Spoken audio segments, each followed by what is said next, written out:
Good morning.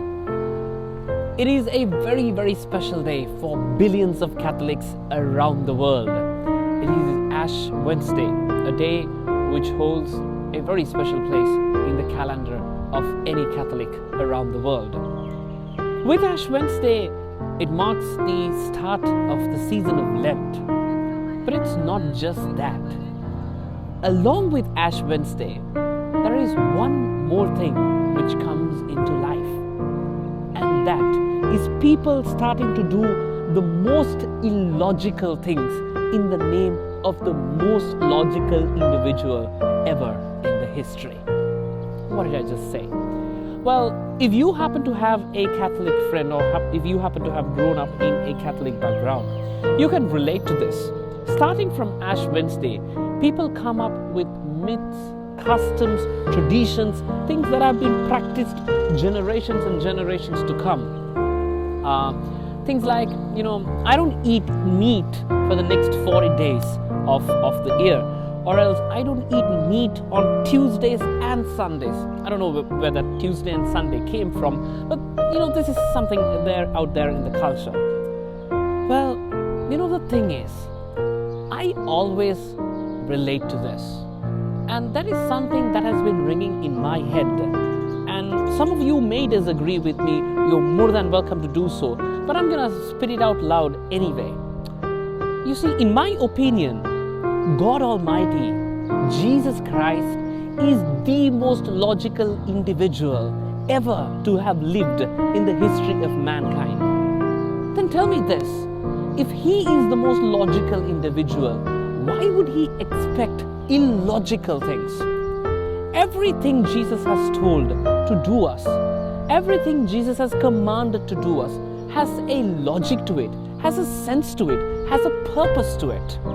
Well, I've always encountered Jesus not to be an egoistic individual. He wouldn't say, if you want to follow me, I'm going to command you to stand on one foot and stay like this. He would not say that because there's no purpose behind it. Everything He has told, every commandment He has given has a purpose to it. If so, relate to it and explain to me if possible. What would Jesus possibly have from us not eating meat on Tuesdays and Fridays, or us not eating meat the entire of 40 days? God created this entire universe for us, for humans, for our consumption, for us to be happy. He wanted to see mankind being happy. If so, can you tell me the logical explanation behind that? No. We have been misled by customs and traditions, things that people have just taken on board. We have just blindly done it years and years. What is the true meaning of Lent? You see, I always relate to Lent as Mother's Day or Father's Day. Mother's Day and Father's Day are not the only days that we should pay tribute to our mothers and fathers. But among the busy human life, those 2 days are days which remind us that there's these two individuals in our lives who deserves all the respect, love, and everything that we have to offer for them. The season of Lent is more or less something similar. The season of Lent is a time that reminds us of the greatest sacrifice an individual did for mankind thousands of years ago. And that season, He calls us to let go of something that we pleasure. It's not about eating an ice cream, or it's not about eating meat. No one gets harmed by doing so. But something, an action, an addiction of ourselves that we pleasure. We know that it is wrong, yet we pleasure from it.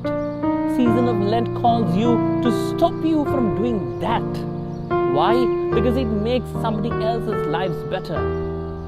If you are disrespectful towards your friend, if you are a bully, if you are not faithful to your relationship, if you are not faithful to your family, if you are not executing your responsibility, Season of Lent calls you to get into the right path, to let go of those addictions even if they pleasure you, to let go of them and come to the right path. People ask me, how do you know what God wants and what God doesn't want? It's simple.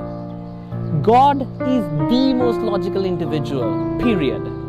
So anytime somebody tells you, you know what, He wants you to do that, He wants you to do this, ask yourself, is there a logical perception behind this? Does it, somebody's life gets better by me not doing it or doing it? Think for yourself and ask for yourself. God is not so far away. Have a blessed Lent season. Make it count.